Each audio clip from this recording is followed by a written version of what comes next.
Really excited to begin the first year of Project Likutei Torah and look forward to syncing myself and together with you, joining together with the listeners in learning Torah and Likutei Torah together. Today's year is on Daf Chav Zayin of Torah. We'll begin at the beginning of the Maimer, which is on Daf Chavav, the beginning of Parashas Vayeishev. And today's shir is Le'ili Nishmas Gershon Yitzchaki. The Pasuk says at the beginning of Parashas Vayeishev that Veyshev Yaakov bieretz migurei aviv beretz Canaan, that Yaakov lived in the land of the dwelling of his father, in the land of Canaan. Now, the pasuk seems repetitive. It already says that Yaakov lived in the same place as his father, and then it continues in the land of Canaan. We know that Yitzchak was living in Canaan. He never left Canaan, which is what Eretz Yisrael was called at that time throughout his life. So we need to understand that repetition and what the pasuk is coming to tell us spiritually. Now, to help us understand this, as a pasuk which says, "Es halech lepnei Hashem b'aretz Yisachayim," we say in Hallel that I'll walk before Hashem in the lands of life, and it's in plural. The pasuk says in the lands of life, meaning that there are two lands. There are two ways to walk before Hashem in the land of life. Two different lands. What are these? To understand this, we first have to consider a more general question. Why is Eretz Yisrael referred to so often as Canaan? That's the most common name that it's called in the Torah.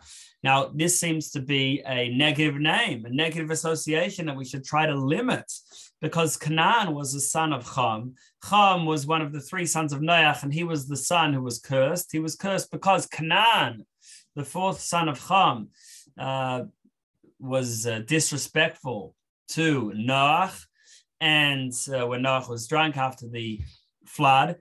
And why should we refer to Eretz Yisrael by this name Canaan? That seems to be a negative name and not respectful towards Eretz Yisrael.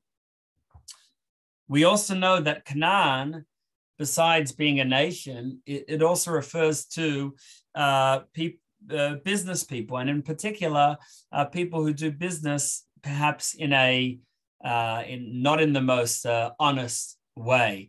And referring to Eretz Yisrael and Canaan as Canaan is also therefore a negative, has a negative connotation.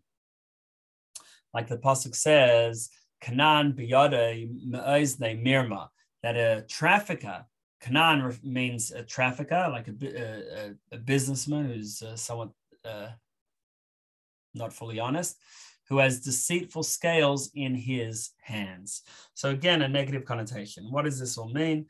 There's another pasuk that says, "V'lo yeh Kanani od b'veis Hashem tzvos b'yom hahu," that there will, when Mashiach comes, there will no longer be a Kanani, again, a trafficker. There will no longer be a trafficker in the Beis Hamikdash. So again, it sounds like something negative. Why are we referring to Eretz Yisrael with that name? So now we know that every character in the Torah has his identity as he is in this physical world, but then has a spiritual identity, and in that spiritual place, he has a positive identity as well. For example, Lavan, Esav, the butcher and the butler in the stories of Yosef and Paro, they all have a spiritual counterpart. And similarly, there must be a spiritual counterpart for Ham and for Canaan as well. Now, Noach had three sons, and they correspond to the three main colors. There are 7 shades in a rainbow, but there are 3 main colors that are white, red, and green. And these lights, so they're refraction of spiritual light, of godly light, into the colors of Shem, Cham, and Yefes, corresponding to the white, red, and green in the rainbow. But then when they descend all the way down to our physical world, it becomes something negative. And then we have Cham as a physical man who did bad things and fathered Canaan. So what does Canaan mean in his spiritual source?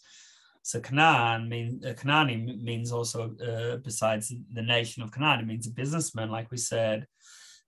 And we also mentioned the pasuk before that the Canaani is the trafficker who has scales which are not honest and which are deceitful, meaning that the idea of every businessman is that they want to end up receiving more than they put in. So they might give some money in order to get back even more. And that's the whole purpose, that he's willing to pay money right now in order to get more later. And we also have to be a business person spiritually. What does that mean? That Yaakov was referred to as someone who engaged somewhat in trickery. It says that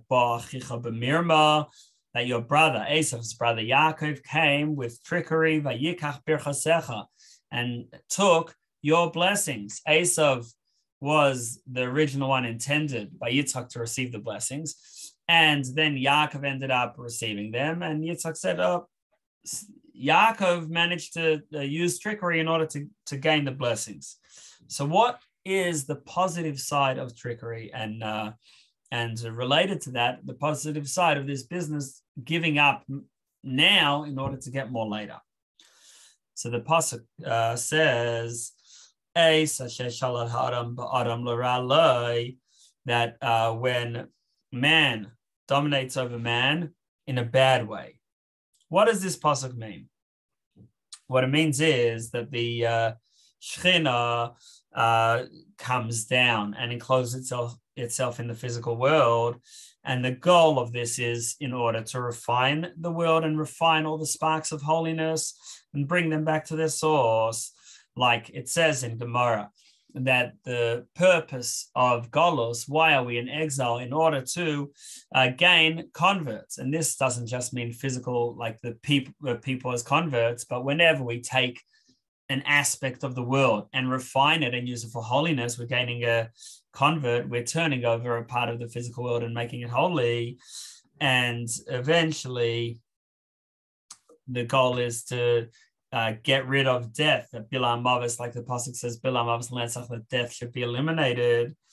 And like the pasuk says, Vesruach Hatoma Avim Min Haaretz, that the spirit of impurity should be removed from the earth, and Hashem's presence should be revealed. Hashem's presence will be revealed, Ki ayin ba'ayin yiru, because we will see eye to eye with Hashem. So that's the goal. Hashem's Shekhinah comes into the world so that we can then refine it. And the same way that it is in the world in general, it is also that way with each individual, that the neshama, before it came down into this world, to enclose itself into a body with a nefesh bahamis, with an animal soul, was one with Hashem. And then it had, at that time, a burning love for Hashem and a deep awe, natural year of Hashem, and which that ava and yira connect to kesef and zav. Kesef is silver, zav is gold. But kesef also means yearning and desire, the yearning for Hashem, the desire for Hashem, which is love. And zav, gold, refers to the left. Like we can read the pasuk v'zav mitzaf and yasa, that the zahav, that gold comes from the north, which when you face east, north is left. And so therefore left is connected with Gevura. It's the left side of the sphere. This is the side of Gevura, of severity. And therefore our spiritual silver is our spiritual love of Hashem. Our spiritual gold is our spiritual yira, our reverence for Hashem, which the neshama has, the soul has when it's above. But then the neshama descends into this world, into a physical body, and then the love is no longer discernible. It's not felt the way it was before. And therefore the question becomes, why? Why did the soul have to descend into this physical world where it would become unaware of its love and attachment with Hashem? But the reason is, like the pasuk says, "Tov li teras picha me'alfei zav v'chesef," that the Torah of your mouth, the guidance and Torah of your mouth is better than thousands of pieces of gold and silver. Now, we can explain this pasuk al pi Chassidus to mean that alfei, besides meaning thousands, it means to learn and to teach, meaning there's an advantage over the Torah of your mouth in this world more than the silver and gold, which the neshama was used to. Limud means learn. It also means what it was accustomed to, and what the gold and silver is the yira and ava, the reverence and love that the neshama was accustomed to in spiritual worlds before coming down, descending into a body in this physical world. Now, the idea is that we say in Pirkei Avos, the Yafesh Shachas B'Teshuvah, that it's better to have just a moment of returning to Hashem, of doing Teshuvah in this world than the entire spiritual world. So that is because when a person in this physical world returns to Hashem, then that is much more powerful than the love that the neshama had before it came into this world. So even though there's a temporary deficiency in the natural love and reverence that the neshama had before, but ultimately there's an advantage on the inside. We're now on the top of Chav Zayin. Now we have an advantage that the love has on the inner part of the heart, because now it's like a light that comes from darkness. To understand this, the Alter Rebbe quotes a pasuk. It says, "Ani rishon v'ani acharon," that I am first and I am last, and mibaladei ein Elokim, and there's no God but me. What does this mean? It means that Hashem existed in the same way before the world was created, and now without any change. Alter Rebbe brings more psukim and sources to support this, and the fact that this physical world and spiritual worlds have come into existence does not change Hashem in the slightest. Like it says in Zohar, that kulaka mekalach hashiv, that everything before Hashem is like nothing. So besides Hashem, meaning whatever is declaring independence, declaring its own existence outside of Hashem, within time and place, is nothing. That ein Elokim Zalasi is there's no God but Hashem, and like it says Umibalatecha, we say in davening Umibalatecha ein lanu melech gael, that there's no king and redeemer but Hashem, meaning that whatever else exists from Hashem as king. We refer to Hashem as Mibalatecha ein lanu melech. There's no king but Hashem, meaning that whatever does exist, it's from the sphere, from the trait, the attribute of kingship. We know in Kabbalah and Hasidus that the last of the 7 midot or the 10 sphirot is Malchus, and Malchus is what gives space for the other, for another person, another existence. And that's where anything mibaladai, anything besides Hashem comes from. It comes from Hashem being king, which is obviously on subjects who are outside of the king. That Hashem himself is totally beyond, and no creation can grasp Hashem. Not in a way where Hashem fills this space and we're able to fully grasp, or even in a way that Hashem surrounds the space and is beyond, but still with some sort of connection. The only way to grasp Hashem is not intellectually, rather it's through love, through the feeling. Like it says, that from the depths we call out to Hashem, that this love comes from realizing that we have no chance of grasping Hashem, and Hashem is totally beyond, even beyond the highest of the Sefirot, beyond Chachma, and therefore we have this great yearning to get out of the confines of our limited existence and to just return to our Father, return to Hashem. That feeling and that yearning is only something the neshama experiences after it feels distant. But while the neshama is still feeling close, it doesn't have this same level of yearning to reconnect to its source. And therefore, through getting involved in this physical world, the neshama ends up with a greater feeling and a greater yearning for Hashem. And that is the business deal, the Canaan aspect that the neshama is doing, that it temporarily gives up on some ava. But what ends up happening is through being involved in this physical world, it has a greater passion and greater yearning to come back to Hashem. Now, next paragraph, V'hinei bizman. So now, at the time where the Beis Hamikdash existed,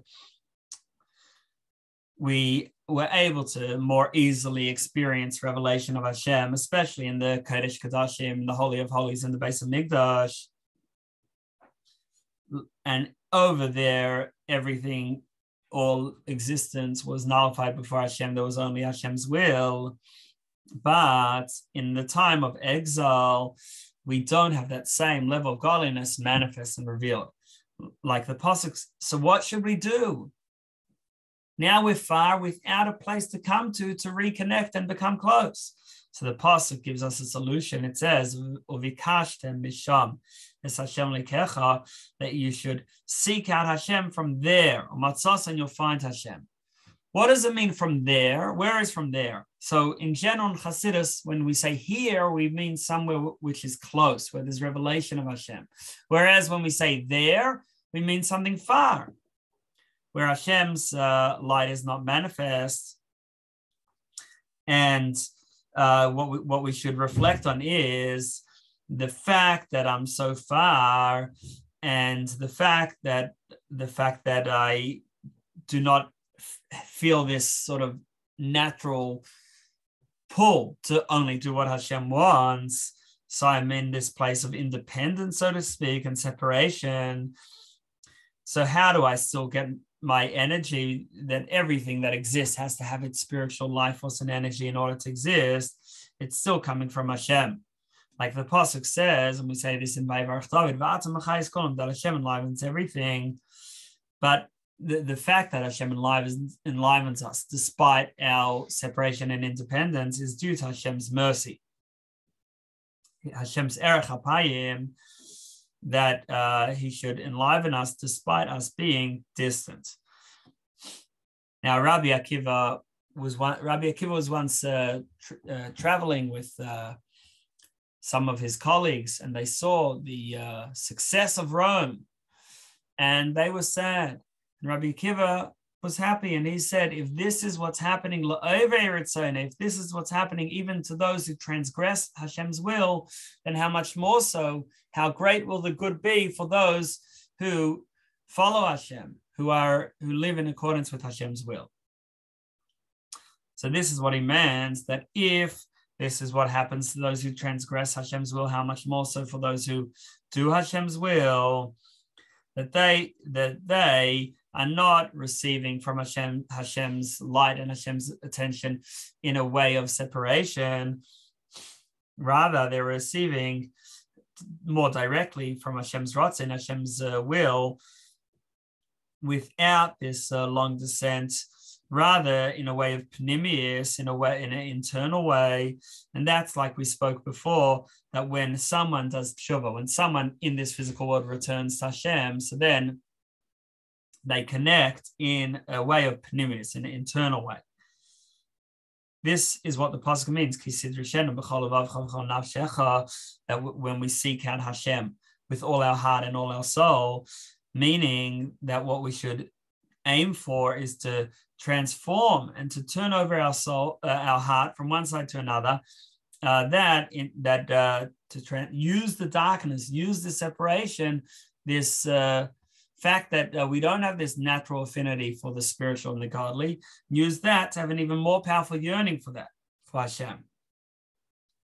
that we should become disinterested and even disgusted by physical pleasures, and our whole interest and desire should be to cleave to Hashem.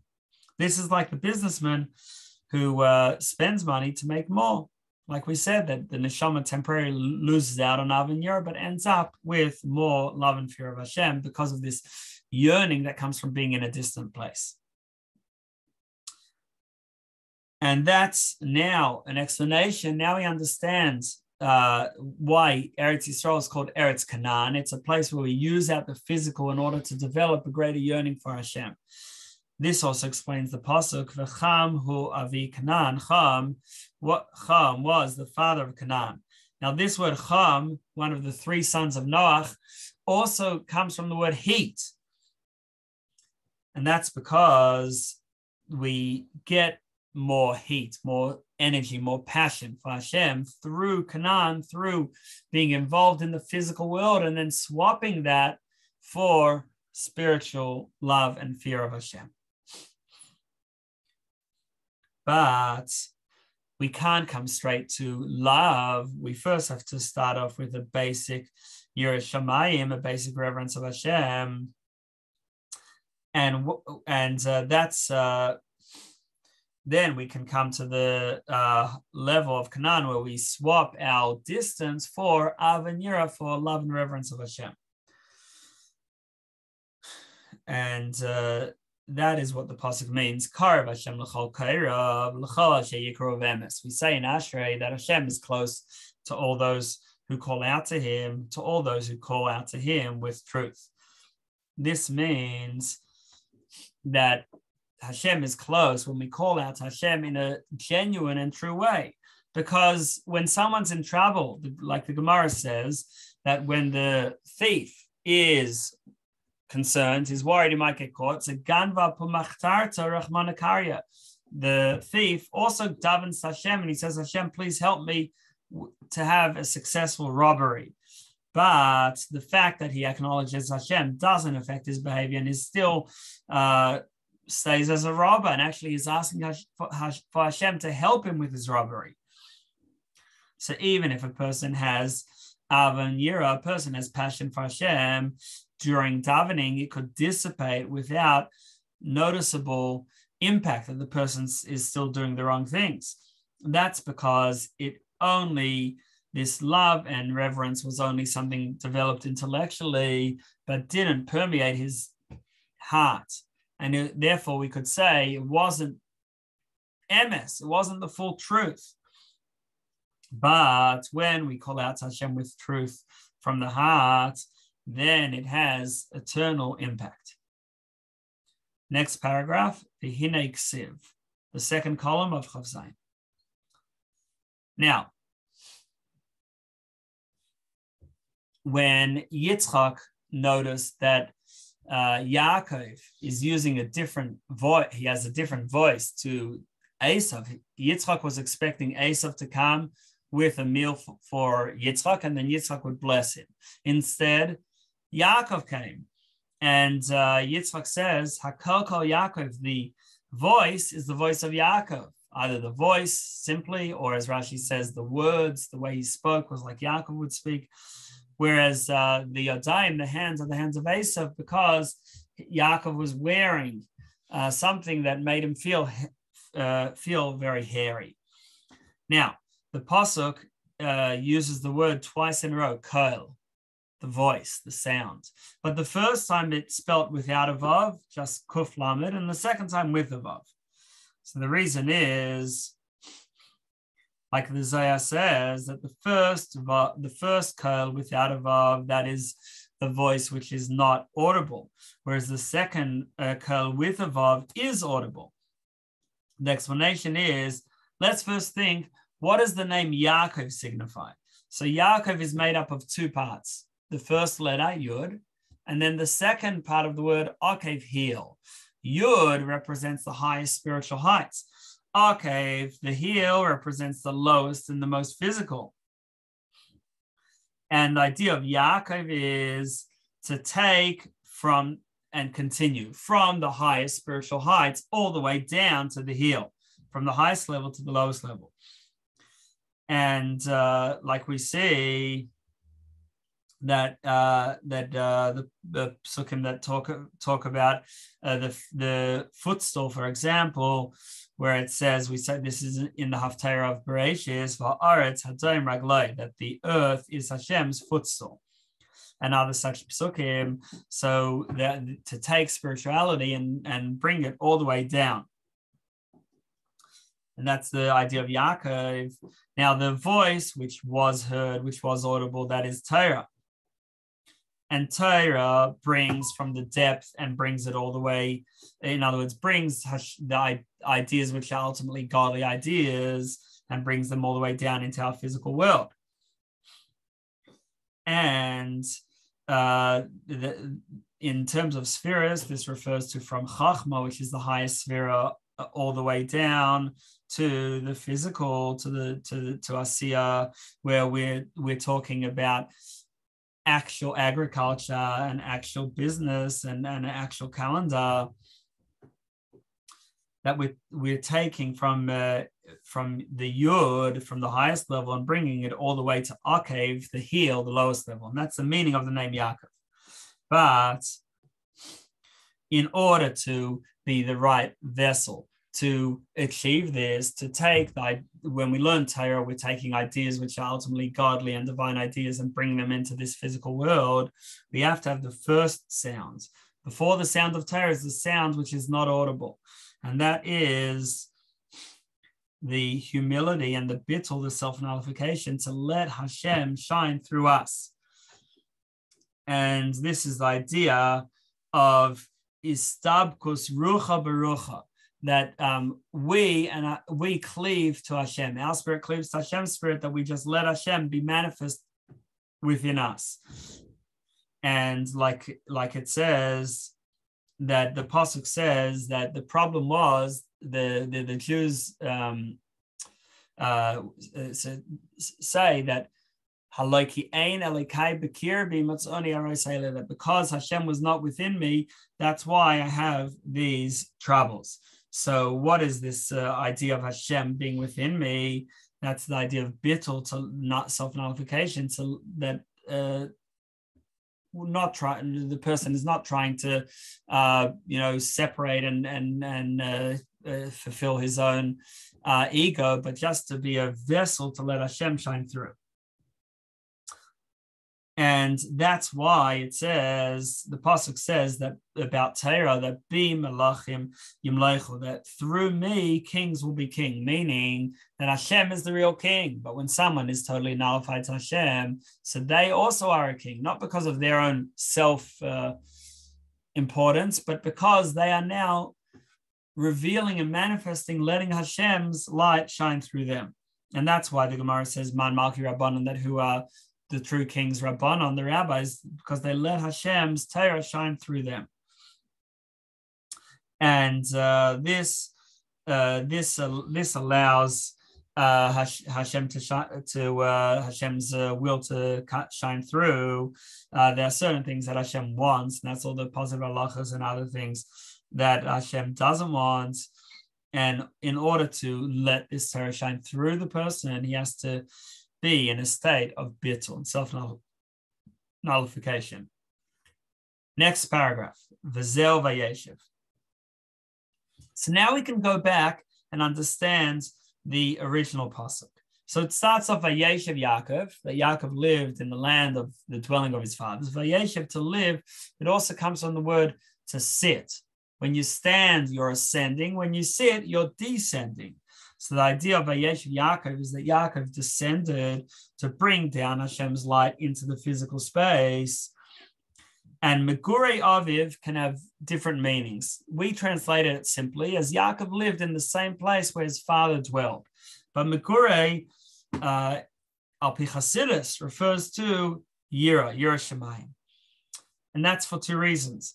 One is that migurei can mean reverence or fear. Number two, migurei means when you collect something. When you collect something for storage.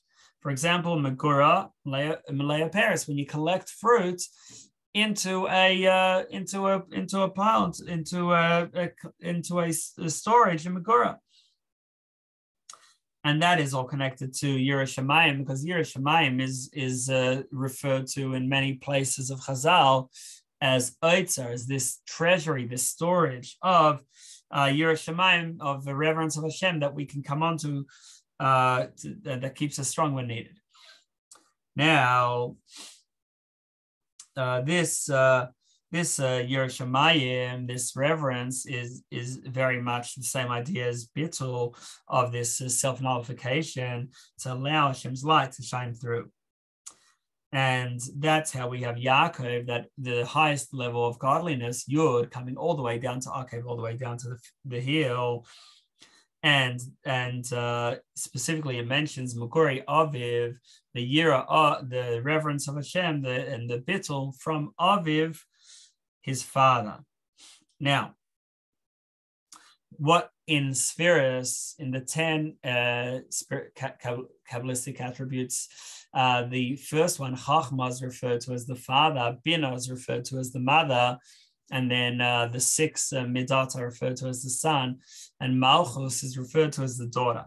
So the father is Chachma, and Chachma is when we're in this state of nullification and we let the inner soul and the subconscious express itself.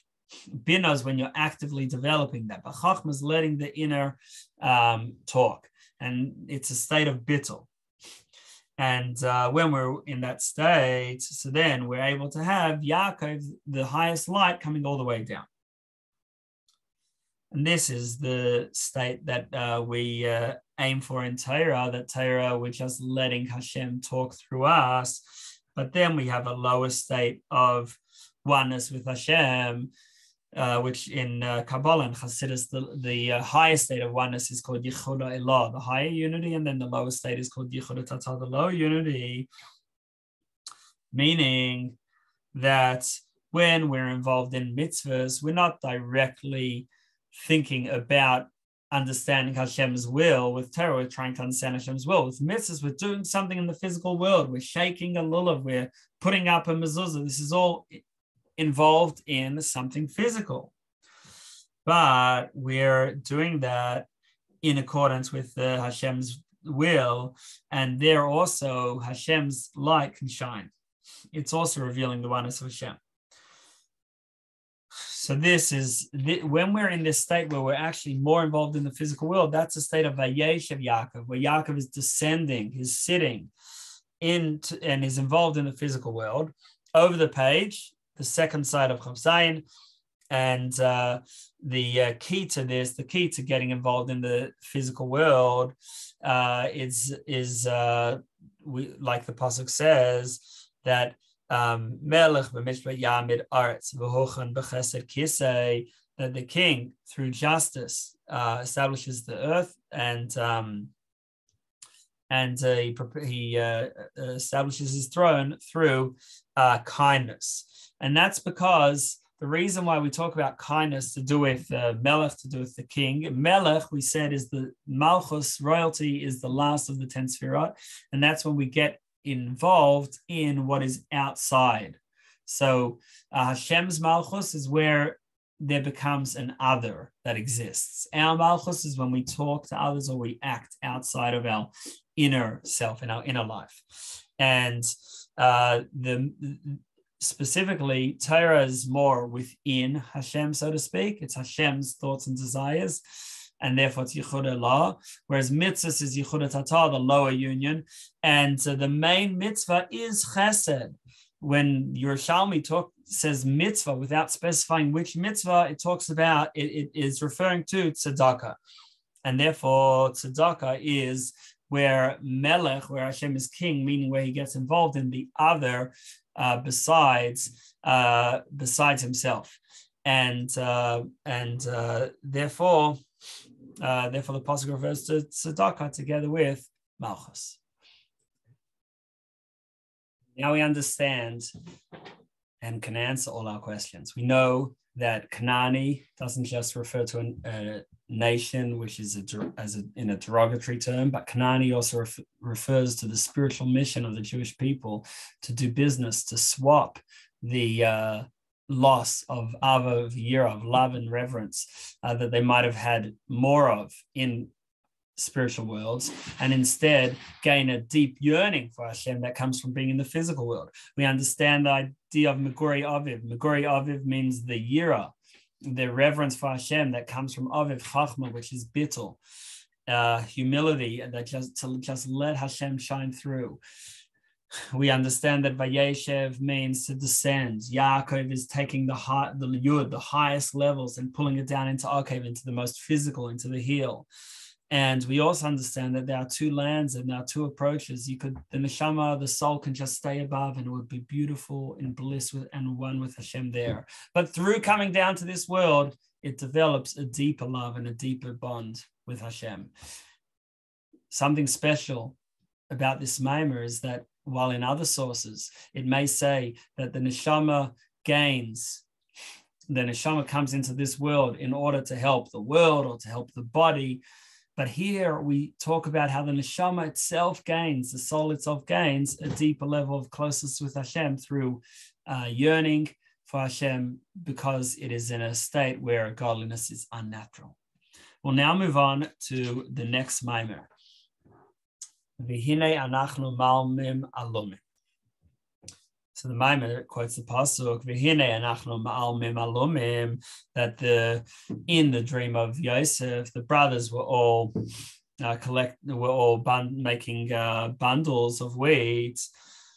Now, to understand this idea of bundling together wheat spiritually, first we have to understand the concept. The end of Parashas Vayishlach, it talks about the kings of Esav. The Edom, which is a continuation of Esav's family, had kings, and they each one ruled and then died. And after the 8 kings of Edom, that's when the Jewish people had their first king, Shaul, followed by Dovid, etc. So what does it mean spiritually? So Esav, although he went astray, although he was a negative force, but really he had deep spiritual powers. It just wasn't used right.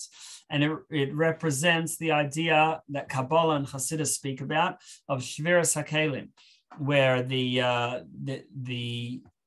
godly light is when it's not channeled into proper receptacles, so it becomes too much. And this is the state of affairs with the world of Tohu, the world of chaos, which comes before the world of Tikkun. The spiritual worlds we have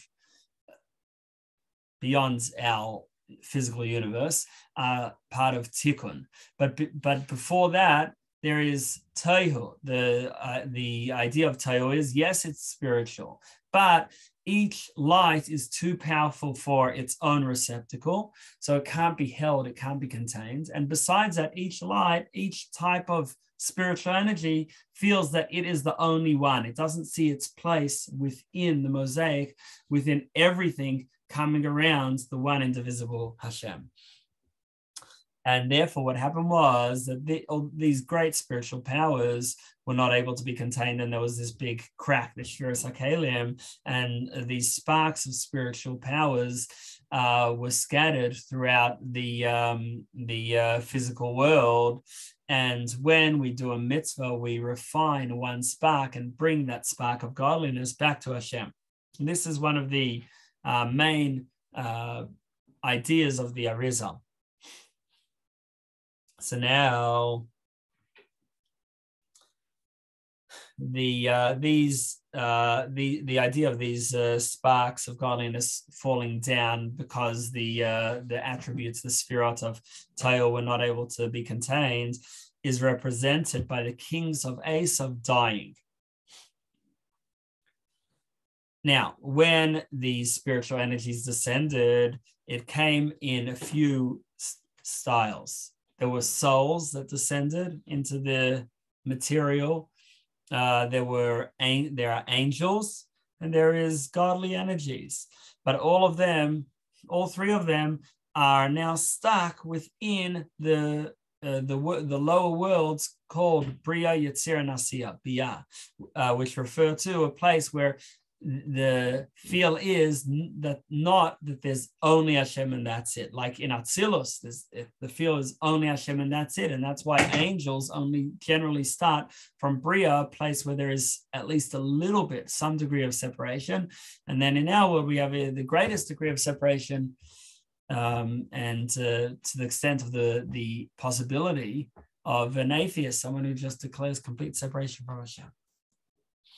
So now, so all these different spiritual energies descended down and scattered. And to give an example, the Alter Rebbe says, let's say you have a word, and the word has a meaning. Let's say Baruch means bless. But if we take each letter and put it by itself, the letter Beis, the letter Reish, etc., then there's no word anymore. Each letter by itself that has no meaning. And that's similar to all these spiritual lights, that they're all spiritual and godly, but that is when they are around one core. But when each one separates away for itself, then they're all working on opposing and different causes, and then it's not holy anymore. An example is, let's say you have a lot of people all working on a school, or a lot of people all working together, let's say in the Rebbe's mission of Shlichus and bringing the world to a state of ultimate goodness and perfection and Mashiach. As long as we all realize our part within that mission, so it's not that what the particular thing that I or you are doing, which is the whole goal, it's all important as part of the goal. So then we can all work together, and then it all reflects the godly mission. And in a similar way, let's say in a school or a company, if everyone understands how what they're doing is part of the school, part of the company, then great. But when each one is working just on their particular area to the exclusion of all others, then it becomes destructive, and then they lose sight of the real goal. So that's what happened with the spheres of Toyo, that they're all just for themselves, and therefore they scattered. Now Hashem is one. How do we get from one Hashem to multiplicity in creations? That with each one being its own being with its own ego, and with the exact opposite of oneness, where there's only Hashem and that's it. So this is through Shiras HaKelim, through the breaking of the vessels, and that allowed for multiplicity and separation. Now, as the sparks of godliness descended away from Hashem, they also scattered into more separate pieces. And the less they descended away from Hashem, there weren't as many separate pieces, because when something is closer to Hashem, it has more bittul, it has more self-nullification, more humility, and therefore more achdus. It can come together as one. Whereas when it's more distant, then every little detail feels that it is the way, to the exclusion of others, and doesn't see itself within the greater picture and the greater good. We see this with Gan Eden, that originally you have the Garden of Eden, and then you have a river coming out. So it's starting to separate. It's not in the garden anymore. But the river is still one river. And then it separates into 4 separate rivers. So the one river spiritually refers to Malchus of Atzilus, which is the idea of thinking about another. But it's still one. It's still in the world of Atzilus, where everything is close and one with Hashem. But then it separates and becomes four rivers. And that is in the world of Bria, where other has been created. Although the river has the same amount of water when it's 1 and 4, but now it splits off into 4 separate parts. And that is the 4 expressions of godliness, which are the 4 sides of the Merkava. There's in the holy chariot, there's the lion, the ox, etc., and the eagle. And each of these have their own way of serving Hashem and expressing their connection with Hashem. But each one feels that its way is important, rather than the ultimate perspective, which is there's just one Hashem. and therefore they're separated into 4 separate paths. But as the sparks of godliness descend lower and lower, they descend into many more separate paths, thousands of parts within chesed, within kindness, which is the camp of Michal. The archangel Michal is the angel of chesed, and then Gabriel, the archangel of gevura, of severity and discipline, also many different parts. And then as it moves on to the next world of Yetzirah formations, then there's more detail still. And then in Asiya, the world of action, there's even more detail and even more separate parts. But then we have the Malachim, the angels that are already in the world of Tikkun. They've been rectified and they know their place within the plan. And they, about them, we say in davening, in the first of the brachas before Shema, and in Yotzar, we say, Hashem Mesharis of Kulam Omdim, that Hashem's servants all stand before Hashem, that they are all together, and they all realize how they all fit into one mission, and they're all part of one thing. Next paragraph, V'hinei Kamei, the second column on side 2. In other words, Amud Daled of Chav Zayin. V'hinei, the same way that with angels, they divide into many different parts, and then some of them ultimately refined. So the same thing with souls, that as the souls descend from level to level, they divide into many more souls. In the desert, we had the Jewish people divide into 4 general camps. There was Yehuda, Reuven, Dan, Ephraim, and each one had their own style of serving Hashem. Then the Jewish people divide further into 600,000 separate styles. And that's why there are 600,000 heads of family in the desert. And then nowadays we have even far more Yidden than that. And that's we all have our little part, but we have to realize how we all fit into one whole. We're all part of this mosaic and this general shlichus that we're all part of coming oneness with Hashem. Now, this idea of division, separation, and scattering also exists with godly powers, godly energies, that they also scattered throughout the lower worlds, throughout the worlds of Biyah, and the lower that they descended, the more they divided up into separate pieces. Now, right at the beginning of creation, the pasuk says in Bereishis at the beginning, "V'ruach elikim merachefes," that when Hashem created the heaven and earth, there was a spirit of Hashem hovering. Now, this word merachefes is made of 2 words. The first and last letter, mem and saf, is mace, dead, and then the middle letters, resh, ches, and fei, are the numerical value of 288. So we've got rapach, mace, that there's this death, this separation from life, and 288. What does this mean? That when the godliness of the world of Torah separated away from obvious godliness, away from Hashem, it's separated into 288 separate sparks. But then, as it descended from world to world, it separated into even more and more thousands and tens of thousands and more sparks. And this also answers another question. If there are only 288 sparks that we have to refine in total in order to bring the world to its perfection, why does it take so long? Why is the exile, especially the exile after the second Beis Hamikdash, so long?